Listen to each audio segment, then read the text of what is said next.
चलो शुरू करते हैं रिफ्रैक्शन ऑफ लाइट के एप्लीकेशन से। लेकिन एक बार दोबारा समझ लेते हैं कि रिफ्रैक्शन ऑफ लाइट है क्या। जब भी लाइट एक मीडियम से दूसरे मीडियम में एंटर करती है, यानी मीडियम चेंज की बातें चल रही हैं, मीडियम ही बदल दो।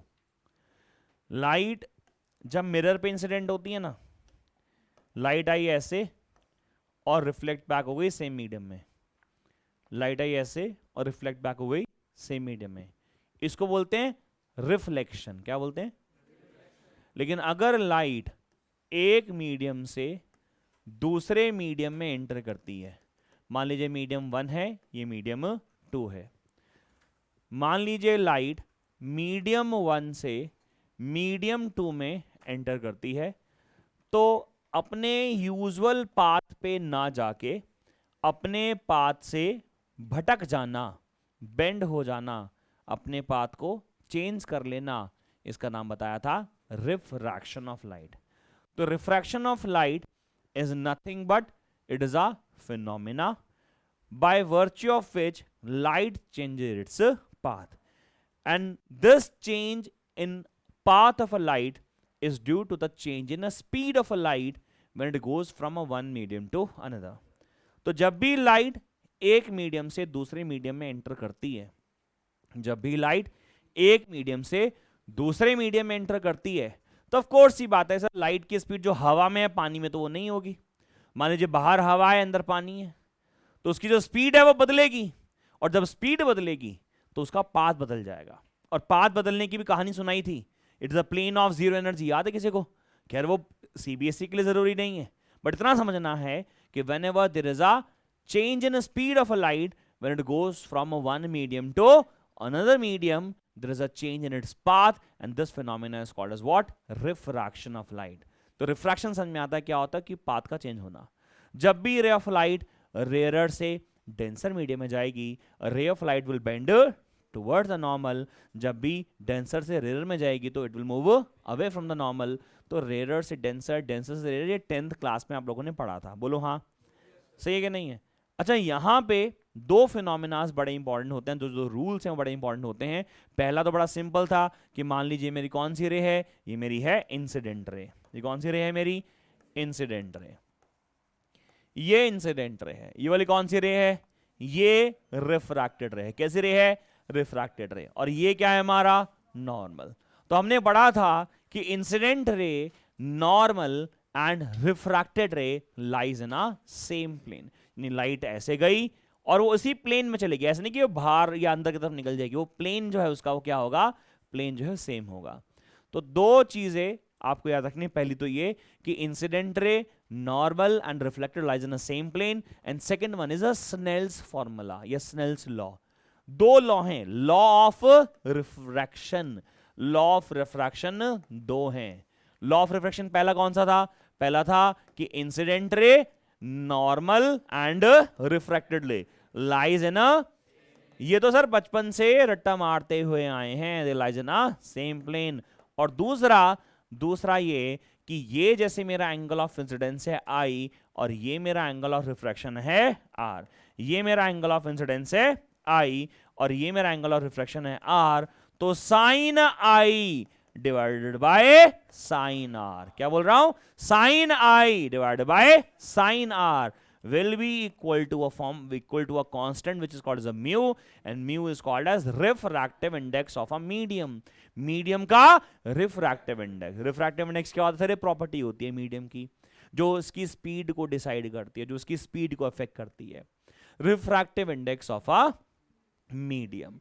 लेकिन सर किसका रिफ्रैक्टिव इंडेक्स है? तो दो मीडियम है, ऊपर मीडियम 1 है, नीचे मीडियम 2 है। मीडियम 1 कौन सा है? रेयर या डेंसर? रेयर। मीडियम 2 कौन सा है? रेयर या डेंसर? यानी किसका रिफ्रैक्टिव इंडेक्स लिखूं, 1 का या 2 का? तो जवाब है जिस मीडियम में रिफ्रैक्शन हुआ उसका लिख दे भाई। किस में हुआ? 2 में, तो ये आ गया 2 किसके रिस्पेक्ट में? 1 के रिस्पेक्ट में। 2 1 के रिस्पेक्ट में। लाइट कहां से कहां जा रही है? 1 से 2 जा रही है, इसलिए यहां से 1 से 2 ऐसे जा रही है, दिख रहे हो? साइन आई अपॉन में sine R equals to mu. मैंने ये लास्ट क्लासेस में आपको स्नेल्स लॉ लिखना सिखाया था, दोबारा से देख लेते हैं, एक बार ध्यान लगाएंगे सारे बच्चे। ये मीडियम नंबर 3 है और ये मीडियम नंबर ऊपर लेट्स सपोज 5 है। ये मीडियम नंबर 3 है, मीडियम नंबर 5 है। 3 और 5 में से कौन डेंसर है कौन रेयर है, ऐसा मत देखा रखो कि 3 नंबर कम है 5 ज्यादा है, बस मैंने नंबर दे दिए। ध्यान से देखना, रे ऑफ लाइट ऐसे गई, ये मेरा नॉर्मल है, रे ऐसे चली गई, बताओ कौन रेयर और कौन डेंसर?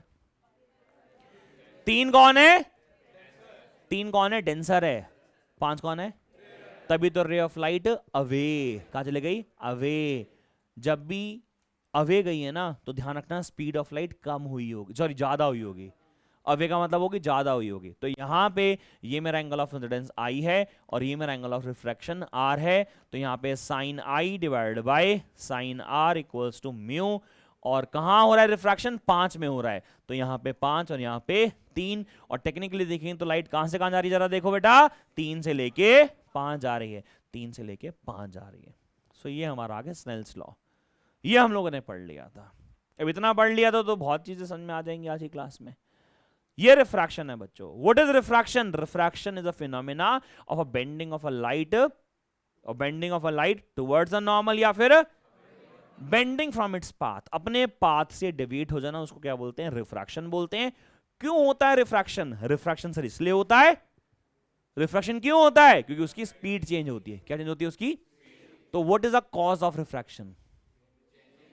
चेंज इन, देखो अगर आप अपनी बुकलेट खोलो तो बुकलेट में जो पेज नंबर 1 है जहां पे रिफ्रैक्शन मैंने पढ़ाना शुरू किया हुआ है, यहां पे पेज नंबर 1 है, इसका पेज नंबर 1 रिफ्रैक्शन वाले का, मतलब जहां से रे ऑप्टिक शुरू हो रहा है हमारा, क्योंकि उससे पहले ईएम वेव्स की बुकलेट है ये, है ना। तो उसमें जो सेकंड पैराग्राफ है वहां पे लिखा हुआ है the change in speed of a light on entering from one medium to another medium is the cause of, star लगा ले वहां पे। कोई पूछे कर सर बताओ क्या है रिफ्रैक्शन का कारण, तो स्पीड का चेंज होना। डेफिनेशन भी पढ़ ही लेते हैं एक बार जब इतना पढ़ लिया है तो। When a ray of light goes from a one medium to another, it deviates from its original path. This is called as a refraction. Diagram बना रखा है, फर्स्ट लॉ सेकंड लॉ सब बना रखा है, आगे से पढ़ा रखा है, छोड़ दो ना यार, मेरे सिलेबस का पार्ट नहीं है, बट मैंने पढ़ाया है वो उतना ही पढ़ना है। आगे एक हैंडआउट मिलेगा आप लोगों को, उसके अंदर रिफ्रैक्टिंग सरफेसेस, लेंसेज और मिरर्स के रे डायग्राम्स बनाए हैं। वो इन जनरल है, वो प्रैक्टिकल के हिसाब से, वो इसके हिसाब से नहीं है। अच्छा लास्ट क्लास में शायद हम कहीं रुके थे, उसको ख़त्म करना चाहिए मुझे लगता है। लास्ट क्लास में मुझे याद आता है जब मैं पढ़ा रहा था तो μ21 या μ32 equals to μ31 divide by μ21 proof किया था। एक बार ज़रा चेक करो सारे बच्चे, वो निकालो ना, वो जो पर्चे बांटे थे, हाँ उस गुड़े ने निकाल भी लिए, पर्चे बांटे थे ना, वो निकालो जरा पर्चे। काके तू लास्ट क्लास में नहीं था? तेरा बढ़िया बेटा, तेरे को कोई टेंशन ही नहीं, कुछ ही पढ़ाया साला। हाँ है, हाँ जो नीचे कराया भाई वो मल्टीपल क्लास लेवल। कहाँ है बेटा तेरा हैंडआउट? वो जला दिया क्या? प्रोटीन शेक बना के पी लिया? उसका क्या बनाया? उसका घर पे रखा हुआ है? नहीं उसके बारे में कुछ बात करनी है या मतलब मैं बस ये देख रहा हूँ कि कुछ रह तो नहीं गया था वो वाले उस क्लास में? यही कराया था ना लास्ट क्लास में, ये स्टेप था हमारा, ये था ना। थोड़ा मैं याद दिला दूं आप लोगों को वैसे, क्योंकि अगर मैं आपको ये डेरिवेशन नहीं भी कराता ना तो भी चल जाता। अगर आपको मैं ये वाली डेरिवेशन जो मैं बोर्ड पे जो रिजल्ट लिखा है अगर मैंने ये नहीं भी कराया होता तो भी चल जाता, बट सारे ध्यान देंगे। पीछे अनूप कपूर ध्यान लगाना बेटा, है शुरू करो। रे ऑफ लाइट मान लीजिए इस स्लैब में एंटर कर रही है, एक स्लैब है, ये जो स्लैब है इस स्लैब का जो नाम है, इस स्लैब का जो नाम है वो 2 और 3 का कॉम्बिनेशन है बेसिकली। ऊपर मीडियम 1 है, फिर स्लैब के अंदर मीडियम 2 आया, फिर स्लैब के अंदर ही मीडियम 3 आया, फिर नीचे मीडियम 1 आ गया। तो रे ऑफ लाइट मान लो ऐसे गई, हाँ रे ऑफ लाइट ऐसे गई, बेंड हुई, थोड़ा और बेंड हुई और फिर बाहर निकल गई, सही है। जब भी रे ऑफ लाइट ऐसे ट्रेवल करते हुए जाएगी, ऐसे ट्रेवल करते हुए जाएगी, तो इट सफर्स मल्टीपल रिफ्रैक्शंस। मल्टीपल कैसे? एक बार रिफ्रैक्शन यहाँ हुआ, एक बार रिफ्रैक्शन यहाँ हुआ, एक बार रिफ्रैक्शन यहाँ हुआ, तेरा नाम क्या है, तुमने आ जा, क्या नाम है तेरा? प्रियांशु, बताइए रिफ्रैक्शन कैसे हुआ? What is refraction? What is refraction? अभी तो पढ़ा रहा हूँ, खोया पड़ा पता नहीं किसके यादों में। इसे बाहर निकालो लड़के को, आगे आके बैठे यहाँ पे, कहाँ जाके बैठ गया? हाँ काके बताओ, व्हाट इज रिफ्रैक्शन? तो there is a change in path. तो यहाँ पे रिफ्रैक्शन हुआ है क्या? महाराजा। यहाँ पे रिफ्रैक्शन हुआ है क्या? महाराजा। यहाँ पे रिफ्रैक्शन हुआ है, यहाँ हुआ है, यहाँ हुआ, बोलो हाँ। रिफ्रैक्शन हो रहा है तो बार बार स्नेल्स लॉ लगेगा। लास्ट क्लास में थे अगर तो स्नेल्स लॉ लगवाया था और बोला था इसका रिफ्रैक्टिव इंडेक्स हो गया μ1, इसका रिफ्रैक्टिव इंडेक्स हो गया μ2, इसका रिफ्रैक्टिव इंडेक्स हो गया μ3। तो how these refractive index are relating with each other. तो रिफ्रैक्टिव इंडेक्स का रिलेशन ये बना था, रिफ्रैक्टिव इंडेक्स का रिलेशन क्या बना था? ये बना था। गुडेंद्र हो जा थोड़ा सा तू, हाँ निष्ठा ना, हाँ अरे नाम याद हो गया मुझे, तो कम आ रहा था, हाँ सही ये रिलेशन बना था, सही ये रिलेशन बना था। ध्यान लगाएंगे सारे। म्यू ये मीडियम 1 है तो उसका रिफ्रैक्टिव इंडेक्स μ1, ये मीडियम क्या है 2 है तो उसका रिफ्रैक्टिव इंडेक्स μ2, ये क्या है फिर वापस कितना आ गया μ1। तो how these refractive indexes are relating with each other. तो ये रिलेशन हमने ऐसे बना दिया कि μ32 μ31 μ21। अब एक्चुअल में ये डेरिवेशन जिसने नहीं भी की हो ना उसको भी समझ में आ जाएगी, क्योंकि मैं आपको रिजल्ट याद करने का एक तरीका सिखाऊंगा। मान लो मीडियम 1 एयर है, ये नहीं बताया था ना लास्ट क्लास में। मान लो मीडियम 1 क्या है? एयर है। मीडियम 2 मान लीजिए है वाटर, और मीडियम 3 जो है मान लीजिए वो है ग्लास। यानी अगर आप टेक्निकली देखो ना तो ये है रेयरेस्ट, बिकॉज इसका रिफ्रैक्टिव इंडेक्स होता है 1। एयर का रिफ्रैक्टिव इंडेक्स होता है बेटे 1। वाटर पानी 1.3, पानी का रिफ्रैक्टिव इंडेक्स 1.3। ग्लास का रिफ्रैक्टिव इंडेक्स 1.5। तो 1 इसका रिफ्रैक्टिव इंडेक्स 1 है, इसका क्या है 1.33, बिकॉज 4/3 इसको हम लोग बोलते हैं, और इसको बोला 1.5। ये फैक्ट्स हैं। तो ये है rarest, rare and then denser. तो ऐसे रे ऑफ लाइट ट्रेवल कर रही है। अगर मैंने बोला मैंने 1 को एयर मान लिया, 2 को वाटर मान लिया, 3 को ग्लास मान लिया, तो ये फॉर्मूला क्या बन जाएगा? ये फॉर्मूला लिखने का तरीका बदल जाएगा, ये हो जाएगा म्यू जी डब्ल्यू। भाई 3 की जगह क्या लिख लिया? 3 की जगह जी लिख लिया, और 2 की जगह क्या लिख लिया? 2 की जगह डब्ल्यू लिख लिया। तो म्यू डब्ल्यू जी, बोलो हाँ या ना। किसके बराबर होगा? ये होगा म्यू, जो नीचे है वो ऊपर है, और जो ऊपर है वो, समझ में आ रहा है? और ऊपर यहां पे ए, यहां पे ए, यहां पे ए, और यहां पे भी ए, यही तो होगा। और ए को लिखो ना लिखो, एयर को लिखा ना लिखो, कोई फर्क। यानी अगर आप इसको लिखना चाहो तो लास्ट क्लास में थे नहीं थे, तुम्हारे लिए बता रहा हूं ये हाजिर ये पागल। फिर कहते आप क्लास में बातें बहुत करते हो। गुड़िया बता, म्यू जी डब्ल्यू अगर मैं लिखूं तो क्या लिखूंगा? म्यू जी डिवाइड बाय, यानी refractive index of a glass with respect to water will be refractive index of glass divided by refractive index of water. ये लिखा, दोबारा सुन लो। Refractive index of glass with respect to water will be the refractive index of a glass upon में refractive index of, यानी कि जो नीचे लिखा होता है उसे ऊपर लिख दो, और जो ऊपर है उसको, जैसे एग्जांपल दोबारा से सुन लो भाई लोग। अगर मैं बात करूं रिफ्रैक्टिव इंडेक्स ऑफ ग्लास की तो वो होता है बटा 3/2, यानी कि 1.5 अभी तो बताया। रिफ्रैक्टिव इंडेक्स वाटर की बात करो क्या आएगा? 4/3, 1.33 आएगा। मैं आपसे ये नहीं पूछ रहा, मैं पूछ रहा हूं सर म्यू जी डब्ल्यू निकाल दो। म्यू जी डब्ल्यू बोले तो refractive index of with respect to, तो भाई आप इसे नीचे वाले को ऊपर लिख दो, ऊपर वाले को नीचे लिख दो। सही है क्या? क्या बनेगा आंसर? ये बन जाएगा सर 3/2 डिवाइड बाय 4/3। कितना बन गया सर? 9/8। सही है क्या? दोबारा सुनो, मैंने बोला नहीं एक काम करो, आप म्यू डब्ल्यू जी लिख दो। क्या लिख दो? म्यू डब्ल्यू जी का मतलब क्या होगा बोलो? ऊपर नीचे वाले को ऊपर, ऊपर वाले को नीचे। म्यू डब्ल्यू की वैल्यू बताओ। म्यू डब्ल्यू की वैल्यू सर 4/3। ये कितनी सर? 3/2। कितना सर? 8/, सही है क्या? लेकिन सर आपने तो एक चीज और बताई थी क्लास में, आपने ये भी बताया था कि म्यू जी डब्ल्यू 1 में म्यू डब्ल्यू जी के बराबर होता है। इसको बोलते हैं प्रिंसिपल ऑफ उल्टा पुल्टा, रिवर्सिबिलिटी, रेसिप्रोसिटी। तो सर अगर आपने ये निकाल दिया तो सीधा निकल सकता था ना, हाँ ये भी पढ़ाना, ये भी पढ़ाया, ये भी पढ़ाया। तो आपके लिए और कौन नहीं था क्लास में, लास्ट क्लास में? आपके लिए और कोई था? आप सबके लिए ये इतना जानना जरूरी है। बात उससे जो पहले पढ़ाया वो सब कहानियां सुनाई है मैंने तेरी भाषा में, लेकिन ये जानना जरूरी था। आज की क्लास यहां से शुरू करनी है, शुरू करें। स्नेल तो समझ में आके लिखना, ये समझ में आके लिखना। तो था नहीं साले, कम से कम लिख तो ले कंजर कहीं पे बेटे कहीं छोटा मोटा नोट सा डाल लो कहीं। बेटा तुम नहीं थी क्लास में से, तुम नहीं था बेटा, लिख लो। पेन नहीं है क्या तुम्हारे पास? MBMT पेन है ना? लिखना है बेटे कहीं पे तो लिख। हाँ तो था लास्ट क्लास में, हाँ बहुत बढ़िया, लिख लिया तुम लोगों ने, सबको बुला कर का। चलो पेज नंबर बाकी सारे आ जाओ 7 पे, पेज नंबर 7 पे। ये कहीं नोट डाल लेना बेटा कहीं पे, छोटा सा कहीं पे।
चलें, तो रिफ्रैक्शन क्या होता है समझ में आ गया। लेकिन इस रिफ्रैक्शन से हम लोगों को क्या सीखना है? हमें सीखना है वो इफेक्ट्स जो हमें दिखाई दे रहे होते हैं, वो इफेक्ट जो हमें दिखाई दे रहे होते हैं हमें पता नहीं है क्यों हो रहे हैं। जैसे बचपन में सबकी एक इच्छा रही होगी कि प्लेन जा रहा, ऊपर से प्लेन बाय बाय किया तो होगा तुमने भी, ऐसा तो है नहीं कि मैंने तो नहीं किया सर, किया ही होगा सबने। कभी हेलीकॉप्टर की आवाज है तो बाहर झत्ते निकल जाते थे, क्या हो गया क्या हो गया, पता नहीं होना। हाँ अभी भी होता है, हाँ तो तुम बड़ी नहीं हो क्योंकि। अच्छा प्लेन की हाइट ना अच्छी होती है, मतलब ट्रोपोस्फेयर, स्ट्रेटोस्फेयर, काफी अच्छी हाइट अचीव होती है। जेट्स और ऊपर अच्छी हाइट्स होती है। तारे चमकते हुए किसने देखे? अच्छा लॉकडाउन हुआ था ना, तारे दिखाई दे रहे थे, तब लग रहा था कि हाँ नेचर कितना अच्छा है, हमें पेड़ लगाने चाहिए क्योंकि मौत पास थी ना ऐसे ख्याल तब आते हैं इंसान को। जैसे तारे चमकते हैं, टिमटिमाते हैं, ऐसे बोलते हैं टिमटिमाते हैं। तुमने देखा ऐसे ऐसे होते हैं कोई? ऐसे कैसे होते हैं? मतलब उनमें ऐसा कौन सा बल्ब लगा हुआ है जो दिवाली पे चलता है? ऐसा नहीं होता? ऐसा ऐसा होता भी है? मैं झूठ बोल रहा हूँ? होता है ना? रीजन बताओ। डिफ्रैक्शन। है? हाँ तो बैंड होगी तो टिमटिमाएंगे। लो साले, तुम लो, अभी लो। इसमें नट दिखाई दे रहा है? अरे हाँ, कह रहा सर नट वाला पानी पीते हैं आजकल। रिफ्रैक्शन हो रहा है, टिमटिमा रहा है, इन्हें टिमटिमाने से रिफ्रैक्शन।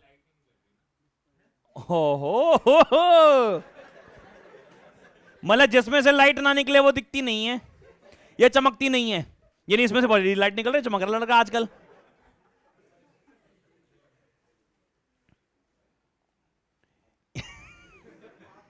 ये तो बैंड हुआ दिखता है, दिख रहा है कुछ खिसका हुआ, ये खिसकता हुआ नजर आता है।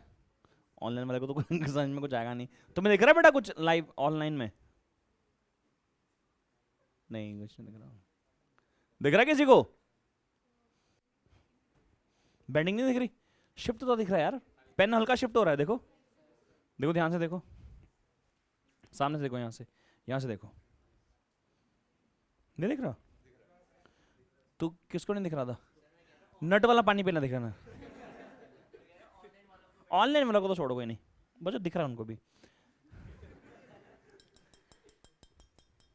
रिफ्रैक्शन ऑफ लाइट की वजह से ही तारे टिमटिमाते हैं, ये बात सही है, बट आपकी एक्सप्लेनेशन सही नहीं है। नहीं। अच्छा, कभी तालाब में या किसी सरोवर में मछली तैरती हुई नजर दिखी है? तुमने कभी यह सोचा कि वो मछली हमें देख रही होगी? हम मछली देख रहे हैं वो अलग बात है, तुमने कभी यह सोचा वो मछली हमें देख रही होगी कि पे क्या आदमी क्या कर रहे हैं? तुमने कभी सोचा? ये रिफ्रैक्शंस है सर। जो प्लेन ऊपर से गुजर रहा है वो इतनी हाई हाइट पे नहीं है जितनी हाइट पे वो मुझे दिखाई देता है। तारे टिमटिमाते नहीं हैं, वो तो मल्टीपल रिफ्रैक्शन होता है, बार बार होता है, इसलिए मुझे दिखाई दे रहे हैं टिमटिमाते हुए। रिफ्रैक्शन के कुछ फिनोमेना पढ़ रहे हैं। पहला फिनोमेना है real and apparent depth of an object. Whenever a object is dipped in a liquid, मान लीजिए लिक्विड है, यहां पड़ा है ऑब्जेक्ट हमारा, इसकी रियल डेप्थ कितनी है? ये है सर, ये कौन है? इसकी रियल डेप्थ, इसको हमने बोल दिया x। अच्छा, रे ऑफ लाइट इसमें से निकल रही है, चाहे वो ल्यूमिनस हो या नॉन ल्यूमिनस। ल्यूमिनस कौन होती है? जो लाइट दे रही होती है। नॉन हम जैसे लोग, हम पे लाइट आएगी तो हम चमकेंगे, मतलब दिखाई देंगे। तो क्या इसमें से लाइट निकल रही है? हाँ निकल रही है, इसकी खुद की नहीं है। अंधेरे में पानी के अंदर देखोगे कुछ दिखाई नहीं देगा, बल्ब होगा तो दिखाई देगा चलता हुआ। खैर, लाइट ऐसे गई सीधा निकाल रहा हूं, आई लाइट ऐसे गई सीधा निकल गई, कोई बेंडिंग कुछ नहीं हुई। सर आप बताओ कि क्यों नहीं हुई? सर मीडियम तो चेंज हुआ है, वो मीडियम तो चेंज हुआ है, लाइट कहां से कहां गई है? मान लीजिए मीडियम का नाम बी, मीडियम का नाम अंदर मान लीजिए सोडा बनता शराब, कुछ तो मतलब लिक्विड जैसा है, मीडियम चेंज तो हुआ है, but there is a condition, whenever angle of incidence is zero, angle of refraction is also zero. Sir angle of incidence zero क्यों है? अरे नॉर्मल बनाओ, इस पे देखो, नॉर्मल बनाओ, नॉर्मल बनाया तो एंगल ऑफ इंसिडेंस कितना आएगा? जीरो। एंगल ऑफ रिफ्रैक्शन कितना होगा? जीरो। ये रूल है sir. Whenever a ray of light incident on a surface separating two media perpendicular on the surface such that the angle of incidence is zero, सारी बातों की एक बात की परपेंडिकुलर पड़े लाइट तो उसका कोई डेविएशन। तो मान लीजिए हम एक रेफरेंस लेंगे, मां की आंख, हाँ मां की आंख ऐसे रेफरेंस है क्योंकि वो देख पाती है जो दुनिया नहीं देख पा रही होती है। अरे तुम हंस क्यों रही हो? तो ये है मां की आंख, आईब्रो बनवा देता मम्मी की, ये आंख तो नहीं लग रही खैर, लेकिन चलो रेफरेंस समझ में आ गया। ये कौन है? ऑब्जर्वर्स आई, मां की आंख, सही है। अब ये देख रही है सामने खड़े हुए, तो रे ऑफ लाइट वहीं से आ रही है जहां ऑब्जेक्ट पड़ा है, बोलो हाँ। तो मुझे ऑब्जेक्ट वहीं नजर आएगा जहां वो है। सही है क्या? सिंपल है। मैंने कहा नहीं मैं ऊपर से नहीं देखूंगा, मैं साइड से देखूंगा, साइड से ऐसे एंगल पे। ऊपर से देख रहा हूं तो मुझे कुछ पता नहीं चल रहा, ऑब्जेक्ट पड़ा हुआ है, लाइट निकली सीधा मेरी आंखों पे आ गई, सब सही है सर।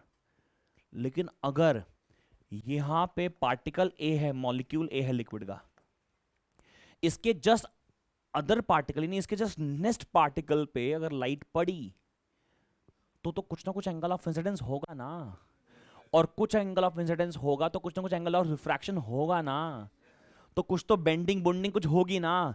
तो अब डायग्राम क्योंकि देखो मुश्किल है बनाना, तो मैंने क्या किया, मैंने पार्टिकल बी यहां मार्क कर लिया, ये पार्टिकल बी है मेरा, लेकिन हमने बोल दिया भाई पार्टिकल ए और पार्टिकल बी क्या है, नजदीक नजदीक है, नजदीकियां दिखा नहीं रहे लेकिन है, समझ रहे हो? ए पार्टिकल बी पार्टिकल क्या है, नजदीक है।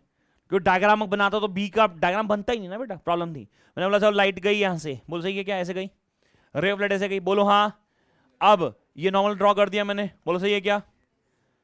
अब जा रही है कहां से, डेंसर से, विल मूव, यानी रे ऑफ लाइट ऐसे बेंड हो जाएगी क्या, यानी अगर मां की आंख यहां हुई तो उसे ये ऑब्जेक्ट कहां से आता नजर आएगा, कहां से नजर आता आएगा? मान लो तुम्हारे घर से मेरा इंस्टीट्यूट लेफ्ट में पड़ता है और मम्मी ने देखा तुम राइट से आ रहे हो, उसे लगेगा तुम वहां थे ही नहीं, तुम तो कहीं और से, यानी कि तुम्हारा ऑब्जेक्ट यहां की जगह कहां नजर आना चाहिए, यानी हमारा ऑब्जेक्ट यहां नजर आना शुरू हो जाता है। तो हमारा जो ऑब्जेक्ट जितना डीप पड़ा था उतना नजर नहीं आएगा, थोड़ा सा ऊपर नजर आएगा, और उसको बोलेंगे हम एपरेंट डेप्थ। क्या बोलेंगे? Apparent depth. यानी हमारा ऑब्जेक्ट अगर सामने से देखा जाए, ऊपर से एग्जैक्टली टॉप व्यू से देखा जाए तो वही नजर आएगा जहां वो है, पर थोड़ा एंगल से देखूंगा तो ऊपर, उसको बोलते हैं एपरेंट डेप्थ। क्या बोलते हैं कि साहब वो वहां पे नहीं है जहां पे वो पड़ा है, हमें कहीं और दिखाई दे रहा है, थोड़ा ऊपर नजर आता है, रियल एंड एपरेंट डेप्थ। तो सवाल सब कितना ऊपर नजर आता है, तो बोला साहब वो डिपेंड करता है मीडियम कौन सा है, मीडियम कौन सा है। तो जैसे कि मान लीजिए एपरेंट डेप्थ को मैंने y मान लिया, रियल डेप्थ को मैंने क्या मान लिया, x मान लिया। इस पॉइंट पे यहां पे, इस पॉइंट पे यहां पे ये मेरा एंगल ऑफ इंसिडेंस i ले लिया, बोलो सही है क्या? ये मेरा एंगल ऑफ रिफ्लेक्शन r ले लिया, चलेगा किधर को? क्या तुम लोग मुझे स्नेल्स लॉ बता सकते हो कैसे लगाऊंगा? Snell's law, sine divide by equals to mu. बेटा कहां रिफ्रैक्शन हो रहा है, किसके रिस्पेक्ट में, कोई दिक्कत? प्रिंसिपल ऑफ रेसिप्रोसिटी के अकॉर्डिंगली ये म्यू बी ए होगा क्या? सर आपने प्रिंसिपल ऑफ रिवर्सिबिलिटी या रेसिप्रोसिटी क्यों लगाया? क्योंकि अगर इसको ध्यान से पढ़ो तो यह है रिफ्रैक्टिव इंडेक्स ऑफ मीडियम बाहर वाला विद रिस्पेक्ट टू अंदर वाला। अगर टेक्निकली देखें तो ये रेयरर का मीडियम का रिफ्रैक्टिव इंडेक्स है, किसके रिस्पेक्ट में? और 99.99% केस में आपको जब भी रिफ्रैक्टिव इंडेक्स लिखना होगा आप लिखोगे डेंसर का विद रिस्पेक्ट टू, तो हमने उल्टा कर लिया इसलिए। अरे μ1 2 को मैं 1 में μ2 1 लिख सकता हूं ना भाई, तो मैंने क्या कर लिया, म्यू बी ए कर लिया। बी क्या है, refractive index of denser with respect to. मां की आंख को क्या लग रहा है कि तू यहां था ही नहीं, तो सर से बात करा आपने, तो इंस्टीट्यूट पे नहीं था, तो जापानी पार ऑब्जेक्ट यहां था, ऑब्जेक्ट यहां था। अबे सुनो ना, इमेज यहां नजर आ रही है, बोलो सही है क्या? तो रियल डेप्थ नजर, एपरेंट डेप्थ नजर आ रही है। हमें निकालना है एपरेंट डेप्थ कितनी होगी, बताओ y की वैल्यू निकालो। तो हमने क्या बोला, स्नेल्स लॉ लगा लो यहाँ पे, पता ना Snell's law, sign I upon में साइन आर इक्वल टू कितना आ गया, 1 अपॉन में म्यू। मैंने से खाली म्यू लिख लिया, यार ये म्यू बी ए लिखना बड़ा कंफ्यूजिंग सा लगता है। म्यू लिख लिया, म्यू किसका, पानी का या जो भी लिक्विड इसके अंदर है उसका। भाई सिंपली म्यू लिख लिया ना। म्यू बी का मतलब क्या बोला, refractive index of B with respect to, मतलब आम भाषा सिंपल भाषा में बोलो तो refractive index of that liquid that is inside the container, बोलो हाँ, म्यू लिख लिया, सही है क्या? अच्छा एक बात बताओ, अगर ये एंगल आई है तो ये एंगल क्या होगा, आई होगा, ऑल्टरनेट इंटीरियर। अच्छा ये एंगल आर है तो ये एंगल आर होगा, कॉरस्पॉन्डिंग एंगल, बिकॉज ये लाइन पैरेलल बाइसेक्टर है और ये दो लाइन पैरेलल है, बोलो सही है क्या? ये नॉर्मल 1 ये नॉर्मल 2, बोलो सही है। अच्छा एक काम करते हैं, इस बड़े ट्राइंगल में ओ ए बी में साइन आई लगा रहा हूं। साइन आई क्या होगा बोलो, साइन होता है परपेंडिकुलर अपॉन में, तो परपेंडिकुलर हो गया तेरा ए बी और हाइपोटेनस कितना हो गया तेरा OB, तो AB divided by OB divide by sine R, इस ट्राइंगल में ध्यान लगाओ, इस ट्राइंगल में साइन आर कितना होगा AB divided by IB, AB divided by IB equals to क्या 1/μ, AB से भी कट गया, कितना आ गया IB divided by OB equals to 1/μ। कोई दिक्कत परेशानी, पक्का? अच्छा, मैंने शुरुआत में वैसे क्लास में बता दिया और इसको शुरुआत करते हुए बता दिया कि जो A और B point are very close to each other. Nikunj, what is the reason we are assuming this? अरे नहीं वो तो ठीक है, वैसे सही भी बोल रहा है बच्चा कि सर ये जो B पॉइंट है इसको बिल्कुल पास में इसलिए नहीं बनाया क्योंकि डायग्राम नहीं बना पाता, बट मैं ये पॉइंट कह रहा हूं कि O पे तो रिफ्रैक्शन नहीं हो रहा था, A पे रिफ्रैक्शन नहीं हो रहा था, इससे अगले पार्टिकल से रिफ्रैक्शन होगा, हाँ होगा, उससे अगले से पक्का होगा, उससे अगले से पक्का होगा। यानी मैं पहली कंडीशन में प्रिमिटिव कंडीशन रख रहा हूं कि A से तो रिफ्रैक्शन नहीं हो रहा, A पे तो रिफ्रैक्शन, लेकिन उससे अगला रिफ्रैक्शन तो होगा ही ना, यानी B पार्टिकल जस्ट A के पड़ोसी वाला ही है। बोलो हाँ यार। तो मैंने यहां पे A और B क्या बोल दिया, क्लोज बोल दिया, तो A and B are close, A and B are close to each other. ये आपस में क्या है बच्चों, क्लोज हैं। अगर क्लोज हैं तो I से लेके B और I से लेके A बराबर बराबर ही तो होगा, यानी I B की जगह I A लिखूं चलेगा तेरे को? नहीं समझ में आ रहा सर? तो बोलो O से लेके B और O से लेके A भी बराबर बराबर होगा, तो O लिख दूं चलेगा तेरे को? Equals to 1/μ। चल भाई बोल दे फटाफट, I से लेके A Y है क्या? हाँ जी। O से लेके A B X है क्या? सही है सर। Equals to what 1/μ। तो what is Y? Y is x/μ। तो कितना ऊपर नजर आएगा इस बात पे निर्भर करता है कि मीडियम कौन सा है। उदाहरण के तौर पे एक कंटेनर है मान लो, हाँ एक कंटेनर है, उसमें पानी भर दिया 28 सेंटीमीटर की हाइट तक। कितनी हाइट तक? 28 सेंटीमीटर। ज़्यादा बड़ा डिस्टेंस नहीं बोला मैंने, बट समझना। मान लीजिए कंटेनर है, उसमें मैंने लिक्विड भर दिया, कितनी हाइट तक? 28 सेंटीमीटर की हाइट तक। सही है। मैंने इसमें ऑब्जेक्ट गिरा दिया और ये पानी है सारा। ये कितना है? पानी। पानी का रिफ्रैक्टिव इंडेक्स कितना होता है? 4/3। तुम बता सकते हो हमें दिखाई कहाँ देगा ये? x/μ। x कितना है?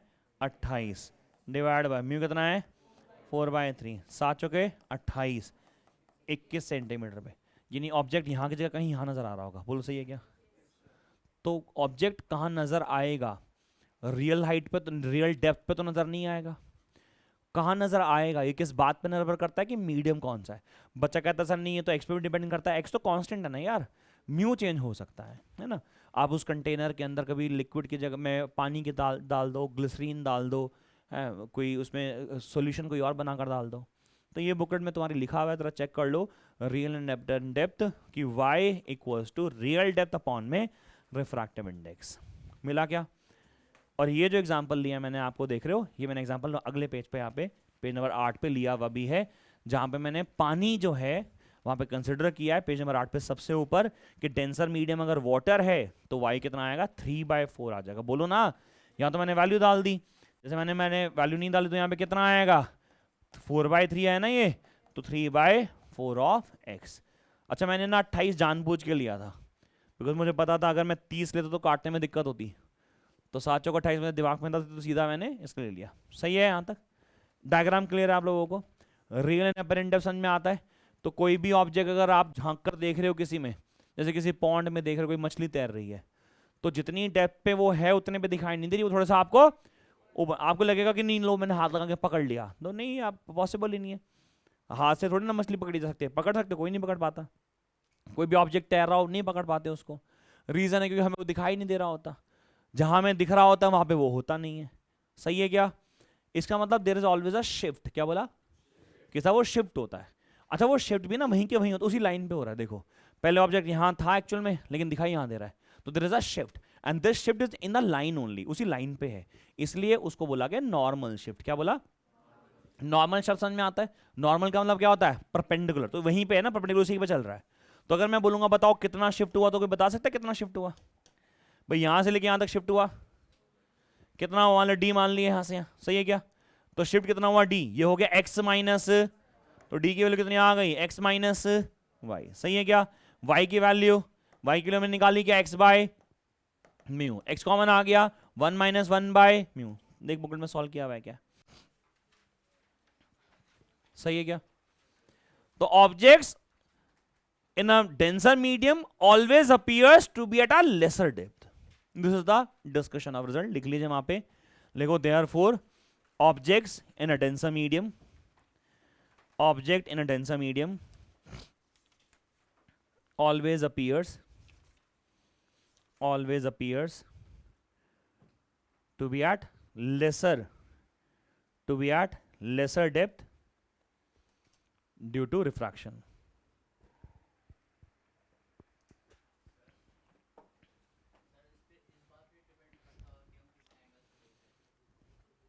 हमें पहला एंगल देखना होता है, ऑफ कोर्स धीरे धीरे जाऊंगा तो और ऊपर नजर ही आएगा।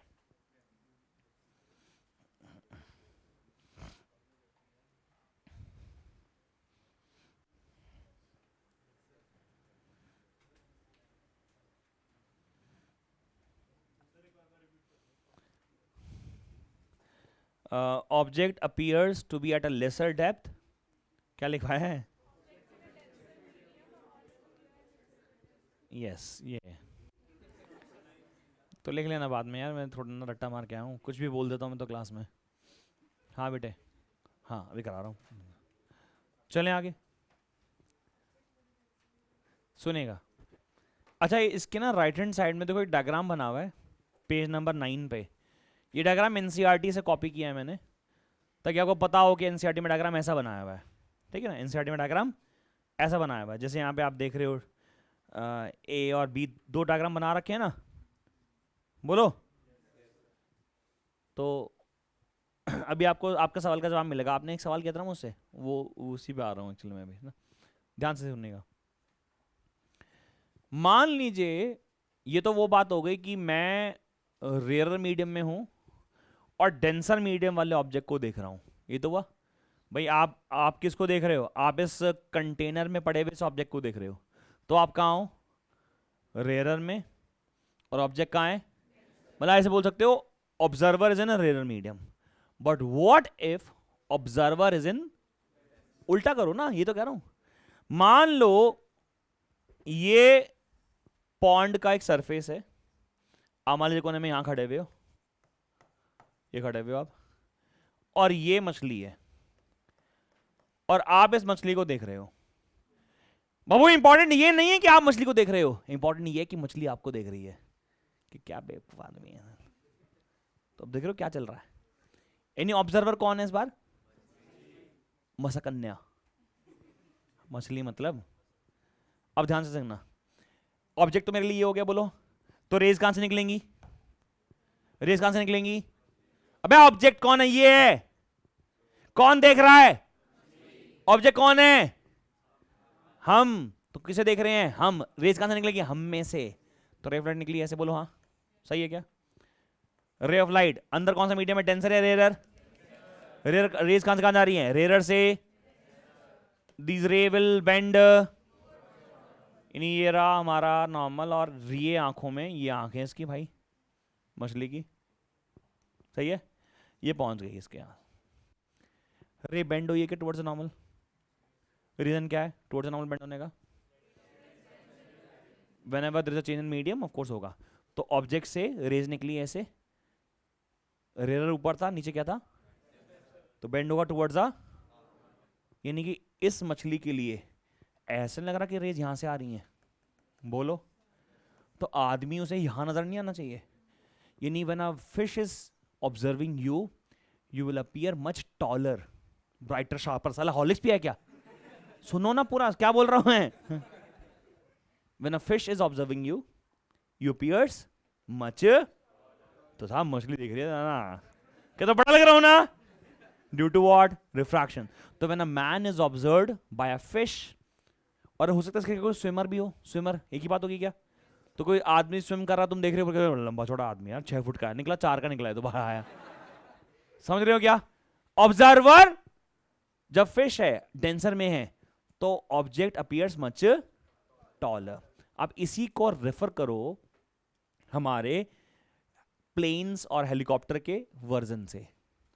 मैं आपको बता दूं, शायद से बच्चों को पता भी हो, अर्थ के आसपास जो एयर मॉलिक्यूल्स हैं वो पार्टिकल जो पास पास होते हैं, जैसे जैसे मैं दूर जाऊंगा वो दूर दूर हो जाते, जैसे मैं ऊपर जाऊंगा तो वो दूर दूर हो जाएंगे। सही है क्या? और रिफ्रैक्टिव इंडेक्स कहीं ना कहीं डेंसिटी से रिलेट करता है बच्चों। यानी अगर मैं अर्थ की सरफेस पे खड़ा हूं, ये मेरी क्या है, मान लीजिए यहां पे मेरी अर्थ सरफेस है, मान लीजिए यहां मेरी क्या है, अर्थ सरफेस है, ये अर्थ सरफेस है। तो अर्थ सरफेस के जैसे जैसे मैं ऊपर जाता जाऊंगा मेरा रिफ्रैक्टिव इंडेक्स कम होता जाएगा। देख रहे हो, यहां पे ऐसे मैंने ज्यादा दिखा दिया, यहां कम हो फिर और कम, क्योंकि जो पार्टिकल है एयर का वो यहां नजदीक नजदीक होता है, फिर दूर दूर दूर दूर दूर दूर दूर दूर स्पेस में कहीं होता ही नहीं है। कोई मुझे इसका रीजन बता सकता है? वेरी गुड, तुम बता रहे हो, वेरी गुड। क्योंकि सरफेस ऑफ अर्थ पे प्रेशर सबसे ज्यादा होता है, एटमॉस्फेरिक प्रेशर।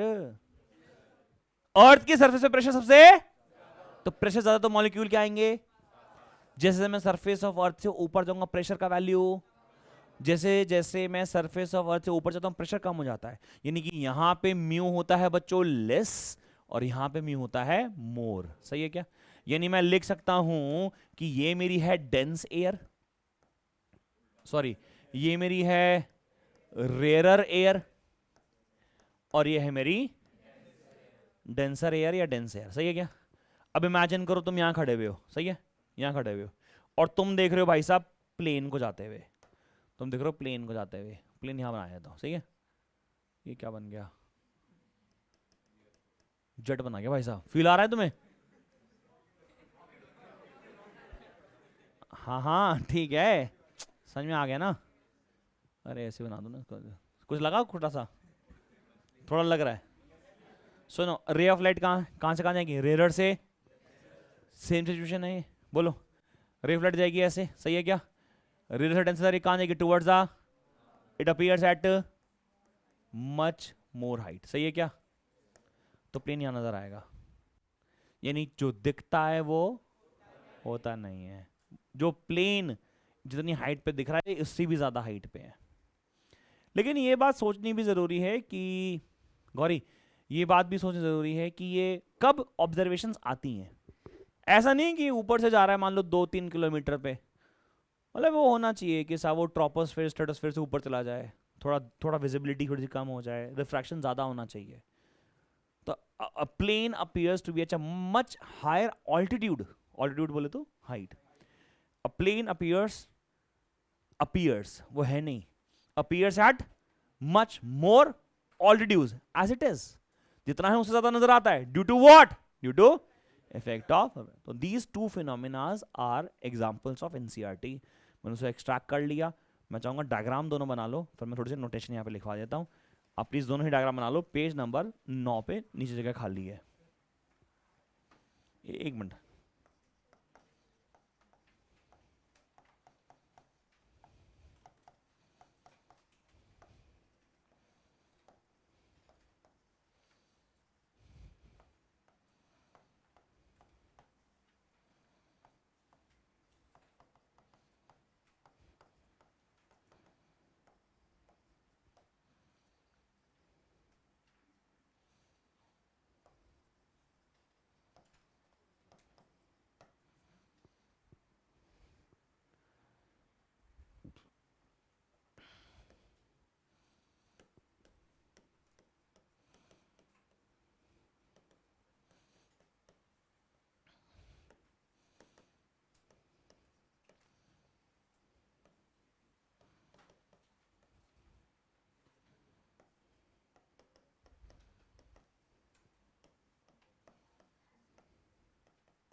आगे चलें, है ना, ड्रॉ कर लिया ये। वैसे मेरा मन था पहले तो ये डायग्राम ना आप लोगों को बना कर दे दूं, फिर ना रे डायग्राम बनाते हो ना तो थोड़ा थोड़ा समझ में आती हैं चीज़ें, वरना तो किताबों में लिखा ही है, भाषा में लिखा हुआ है ये, मतलब एनसीईआरटी ने भी ऐसे लिखा हुआ है लाइनों में, बट वो डायग्रामेटिकली बनाना, मैं कई बार बोल चुका हूँ क्लास में, चाहे मैं गंदा बनाऊँ चाहे मैं अच्छा बनाऊँ, मैं डायग्राम ज़रूर बनाता हूँ हर क्वेश्चन का। उससे ये रहता है कि टेंडेंसी पता चल जाती है कि क्वेश्चन कहाँ है, कॉन्सेप्ट क्या है।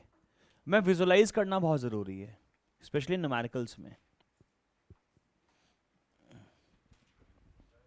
एक मिनट, हाँ बेटे।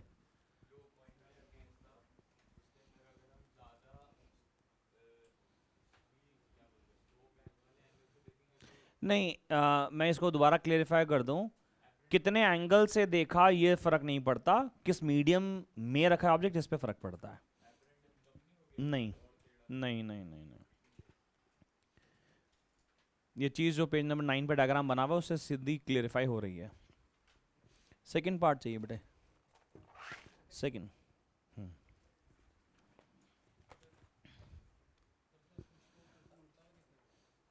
फिश को ऊपर से उड़ता हुआ नहीं दिखेगा, ऊंचा लंबा नजर आएगा। नहीं, वो थोड़ा खिंचा उसको डिस्टॉर्टेड इमेज बोलते हैं, थोड़ा खिंचा हुआ नजर आता है। उड़ना उड़ना तो नहीं होगा, सही भाषा तो नहीं है ये।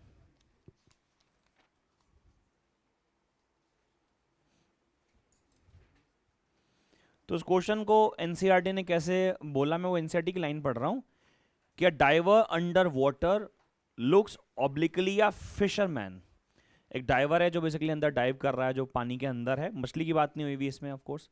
तो diver under a water looks obliquely, एक एंगल पे देखा, एंगल पे क्योंकि वो साइड में खड़ा होगा यहाँ पे, तो पानी में तो नहीं खड़ा हो सकता ना। तो diver under a water looks obliquely at fisherman standing at the bank of a lake. Bank of a lake का मतलब है किनारा जो होता है उसका, बैंक उसको बोलते हैं जहाँ पे रिवर या लेक खत्म हो रही होती है और लैंड शुरू हो रही होती है। What would the fisherman look taller or shorter with respect to diver? Taller. So he appears taller because refraction हो रहा है. You can also draw this diagram for your reference. तो बता सकते हो. चले आगे चले. तो एनसीईआरटी की एक लाइन है, इसलिए मैंने आप लोगों को ये क्वेश्चन आप लोगों को कराया। नॉर्मल देखा तो कोई रिफ्रैक्शन होगा ही नहीं बेटे, नहीं, पहले पॉइंट से रिफ्रैक्शन होगा, यानी हर पॉइंट से रिफ्रैक्शन होगा, और रिफ्रैक्शन में कितना बेंडिंग होगा इस बात पे निर्भर कर रहा है कि रिफ्रैक्टिव इंडेक्स कितना है मीडियम का, नॉट एंगल। अपरेंट डेप्थ की बात चल रही है यहाँ पे, एंगल ऑफ इंसिडेंस रिफ्रैक्शन की बात नहीं चल रही है यहाँ पे। दोनों का रेशियो ऐसा होगा कि म्यू कांस्टेंट रहेगा, दोनों का रेशियो ऐसा होगा कि एक्स और वाई में वाई कांस्टेंट रहेगा। चलें आगे, ध्यान लगाना बोर्ड पे। मान लो एक पेपर है, ये एक शीट ले ली मैंने, एक शीट, इस शीट पे ना एक डॉट बना दिया, इंक से एक डॉट बना दिया। अच्छा, पहले जमाने में होता था, अब तो होता ही नहीं है, पेपर वेट हुआ करते थे, ग्लास के बने होते थे, बारी बारी से कलरफुल भी होते थे, मैं ट्रांसपेरेंट की बात कर रहा हूं। मान लो यहां पे कोई एक पेपर वेट है, अब पेपर वेट तो बना है ग्लास का, तो क्या आपको लगता है कि ये जो इंक का जो स्पॉट है, जब मैं इसे ऊपर से एंगुलर देखूंगा, भाई ऑफ कोर्स इसे लाइन पे ना देख के एंगल पे देखूंगा, तो क्या ये स्पॉट थोड़ा ऊपर नजर नहीं आना चाहिए? समझ में आ गया? क्वेश्चन पढ़ेंगे पेज नंबर 10 वाला, इसमें लिखा है पेज नंबर 10 पे, find out the thickness of a glass plate, glass plate यानी कि that paper weight actually according to me, find out the thickness of a glass plate of refractive index 1.5 when it is placed on a ink dot on a sheet of paper rises its view by 1 centimeter. निष्ठा, क्या नाम है, निष्ठा बेटे, 1 centimetre क्या है? ए चुप, is it? No, it is D, raises its view. भाई लोग, ये यहां से यहां ऊपर शिफ्ट हो गया, कितना? तो ये D1 है यार, जो थिकनेस है वो तो क्या हो गई इसकी, x, सही है क्या, और y ये डिस्टेंस होगा। अच्छा, थिकनेस हमें दे रखी है क्या, या हमें निकालनी है? अच्छा, हमें क्या दे रखा है, और म्यू दे रखा है, इसका म्यू कितना है इसका 1.5। अच्छा, y हमें गिवन अच्छा डी का फॉर्मूला बोल दो, x माइनस एक्स बाय, या x by x minus y था, और फॉर्मूला क्या बना था, x into one minus one by, x की वैल्यू अपने को निकालनी है, d का वैल्यू अपने को दे रखा है 1 centimetre, 1 minus mu of water is 4/3 centimetre में रहने देता हूं, मेरे को आंसर भी उसी में चाहिए होगा।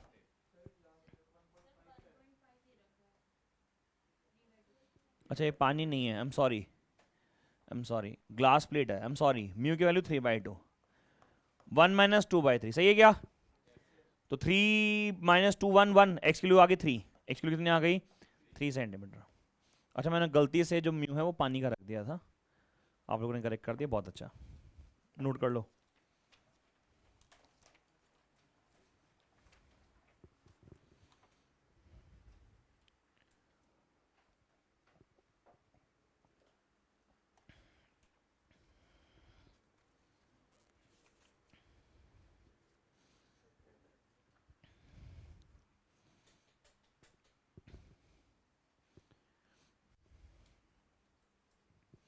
चलें, अच्छा कई किताबों में जो नोटेशन है वो अलग हो सकती है, जैसे थिकनेस को कई बार टी लिख देते हैं, जो कि जर्नल नोटेशन है, ऐसे गलत थोड़ी ना है।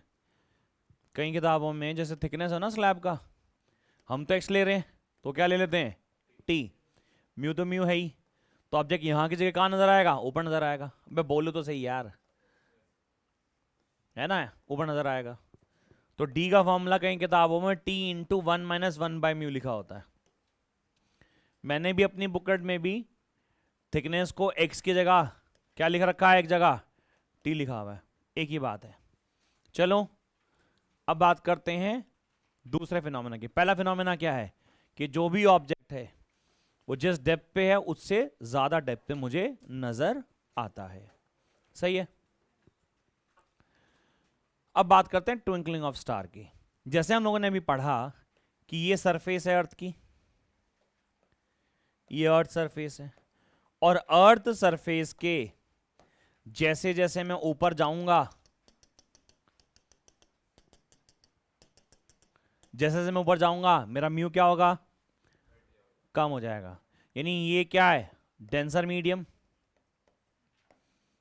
ये क्या है, रेयर मीडियम, सही है। इमेजिन करो ये रहा स्टार, यहां कहीं स्टार है, क्या आपको मालूम है star is also spherical in shape, मतलब स्टार ऐसा तो कतई नहीं होता है ना, ऐसा तो जनरली हम लोगों को ऐसे बनना मिलता था बचपन में। हाँ हाँ, बचपन में नहीं मिलता था स्टार, मैंने बना के भेजी थी हाथ पे, सो क्यूट, दीदी बाद में कर लिया व्हाट्सएप, स्टार ये रहा, सही है। इमेजिन करो एक शीट ले लो, एक बड़ा सा 10 बाय 10 का ऐसा कोई वुडन शीट ले लो, उस पर हर जगह बल्ब लगा दो, बल्ब, ठीक है, बल्ब लगा दो, और यहां से M2 के रोहिणी देख रहा है, M2 के सड़क सीधी जा रही है, वहां पे वो बोर्ड को खड़ा कर दो, गुप अंधेरा बिल्कुल, और उस शीट पे, इस शीट पे एक बल्ब ये लगा हुआ, एक बल्ब ये, एक बल्ब ये, एक बल्ब ये, एक बल्ब ये, एक बल्ब ये, ये बल्ब लगे हुए, 9 बल्ब लगे हुए हैं। एक बार इस बल्ब को जलाऊं, बुझा दूं, फिर इसको जलाऊं, बुझा दूं, फिर इसको जलाऊं, बुझा दूं, फिर इसको जलाऊं, बुझा दूं, तो इतनी दूर से खड़े होके तुम्हें ऐसा लगेगा कि एक ही जगह से लाइट आ रही, कभी ऐसे, कभी ऐसे, कभी ऐसे, कभी ऐसे। कोई दूर से देख रहे हो कि ये बंद हुआ यहां से, अब यहां चमकने लगा, ये बंद हुआ अब ये चमकने लगा। It appears what, but it is not twinkle, it is the change in position of what, object. बोलो हाँ, ऐसा यहां हो रहा है। स्टार से लाइट निकलेगी, ये ल्यूमिनस है, इसकी अपनी होती है, लाइट निकली ऐसे, बोल सही है क्या, इट सफर्स मल्टीपल रिफ्रैक्शंस, मल्टीपल क्यों बोल रहे हो, बिकॉज डिफरेंट डिफरेंट लेयर्स है ना, it suffers multiple refraction, and let's suppose we are observing here, सही है, तो इट विल बेंड, ये तो पैर पर चलेगी लाइट, समझ गए ना तुम लोग, ऑब्जर्वर ही है, सही है क्या। अब इसके लिए ये स्टार कहां नजर आ रहा है, इसका मतलब यहां, मतलब स्टार वहां नहीं है जहां तुम देख रहे हो, चांद वहां नहीं है जहां तुम देख रहे हो, अरे यार तुम लोग, मैं करवा चौथ के चांद की बात नहीं कर रहा मैं बस, और तुम्हारे चांद की तो बिल्कुल नहीं बात कर रहा मैं। जैसे चांद नहीं देखते। हाँ कह रहा हम तो 4 साल से देख रहे हैं, 8th में मिल गया था। खिड़की से देखते हो? इस चक्कर में मत फंसना भाई साहब, बहुत बुरा है पड़ोसा चक्कर। बस ध्यान दे ले, संगीन हो जा रहा है बिल्कुल। स्टार यहां की जगह यहां नजर आएगा, यानी सबसे पहली बात तो मुझे स्टार की एक्चुअल पोजीशन नजर मुझे मिलती है, उसकी क्या? Apparent position. क्या मिलती है हमें? Apparent position of star. ये क्या है मेरी? Actual position. ये क्या है मेरी? Actual position of star. Apparent position, actual position.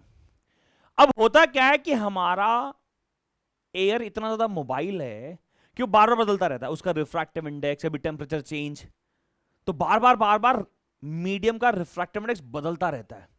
और हवा चल रही है सर, इमेजिन करो एटमॉस्फेयर है, अर्थ रोटेट करती है, अर्थ क्या करती है? रोटेट करती है। और कोरियोलिस फोर्स की वजह से एटमॉस्फेयर भी तो घूम रहा है, यानी म्यू बार बार बदलता, यानी रिफ्रैक्शन बार बार चेंज, यानी ऑब्जेक्ट कभी यहां नजर आया, यानी स्टार कभी यहां नजर आया, थोड़ी देर बाद यहां नजर आया, थोड़ी देर बाद यहां नजर आया, थोड़ी देर बाद यहां नजर आया, यानी वो अपनी पोजीशन बदल रहा है, चमक रहा, due to the rapid change in the apparent position of a star, due to the change in a refractive index of a air, star appears twinkling, twinkle twinkle। बचपन में कट गया यार, क्योंकि ट्विंकल तो नहीं होता, ट्विंकल तो there is a continuously apparent change in the position of a, पढ़ो बुकट पढ़ो, द लाइट हमारे ऊपर ना ना ना इतना होता नहीं है वैसे, लेकिन परसिस्टेंस ऑफ विजन भी इसमें कुछ कर नहीं पाएगा, उसका इतना तेज तो हो ही नहीं सकता ना। लाइट आ रही है कहां से सर? सन देख रहे हो सर, कितना दूर है? 1 एस्ट्रोनॉमिकल यूनिट। मल्टीपल रिफ्रैक्शन होते हैं। अच्छा यहां पे मैंने सिर्फ एक ही रिफ्रैक्शन दिखाया, एक्चुअली यहां पे बार बार बेंड होती हुई नजर आएगी।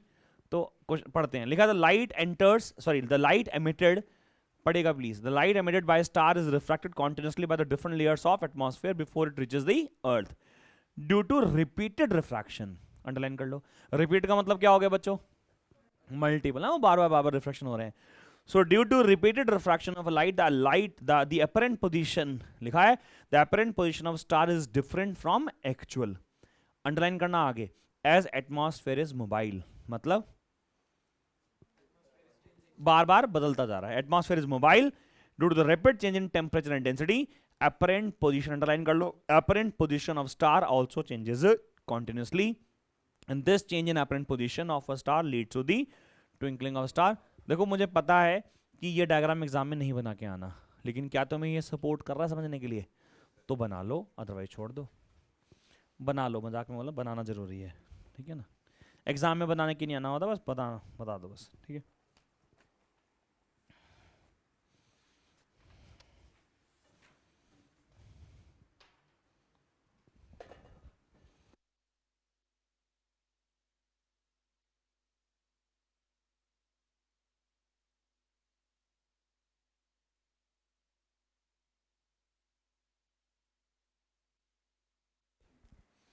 हो गए बेटा, आगे चलें।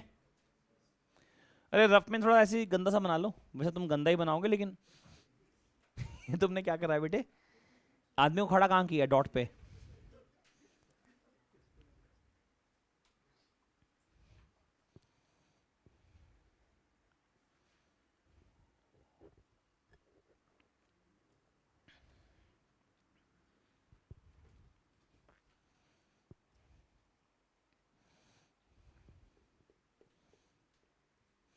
ऊपर जाते जाते मीडियम रेयरर क्यों होता है गौरी? ऊपर जाते जाते मीडियम रेयरर क्यों होता है? सर आप लोग ना एक बात को गांठ बांध लो अभी के अभी, 35 नंबर का सिलेबस बचा है अभी भी। इस 35 को करने में सिर्फ हमें अगले 1.5 से 2 महीने लगने वाले हैं, करेक्ट। इसका मतलब यह है कि जो पहले पढ़ा सिर्फ वही सिलेबस था, ये तो सब बटने वाला हलवा है, इसे बटोरने वाला चाहिए सिर्फ। अगर आप इसकी रेगुलरली क्लास अटेंड करोगे और कोई क्लास मिस नहीं करोगे, मैं आपको लिख कर दे रहा हूं सर, इसका हर एक क्वेश्चन आपको एनसीईआरटी और बुकलेट में से मिलेगा, क्योंकि यहां से कहीं और से आता ही नहीं है सिलेबस में से। ये बहुत छोटा परसेंटेज ऑफ सिलेबस बचा है। तुमने पीछे पढ़ा है, ईएमआई नहीं पढ़ा है, इसका कोई लेना देना है ईएमआई से? It's all together a different branch. इसलिए से पढ़ने में थोड़ा मोटिवेशन मिलता है। कई लोग लग रहा होगा हाँ यार अब तो फिजिक्स समझ में आ रही है, और ये गारंटी की बात है, ये फिजिक्स सिर्फ आपको अगले 4 दिन समझ में आएगी अगर आप रेगुलरली नहीं पढ़ोगे तो। आपने पहली क्लास छोड़ी, दूसरी क्लास छोड़ी, तीसरी क्लास छोड़ी, उसके बाद तो फिर कनेक्टिविटी आएगी ना, फिर बार बार रिफ्रैक्टिव इंडेक्स का जिक्र होगा, बार बार स्नेल्स लॉ का जिक्र होगा, फिर दिक्कत आएगी। इसलिए कॉन्टिन्यूटी ब्रेक नहीं होनी चाहिए इस बार, क्योंकि यहां से अगर छूटे ना तो खजूर में नहीं अटकोगे तुम, दफा मतलब ढल जाओगे, मतलब हाँ खत्म हो जाएगा सब कुछ इसके बाद। तो प्लीज ऐसा नहीं करना, हटा दूं इसको। बहुत बढ़िया सर, अगला डायग्राम ध्यान लगाएंगे, पेज पलट लीजिए, अगला टॉपिक।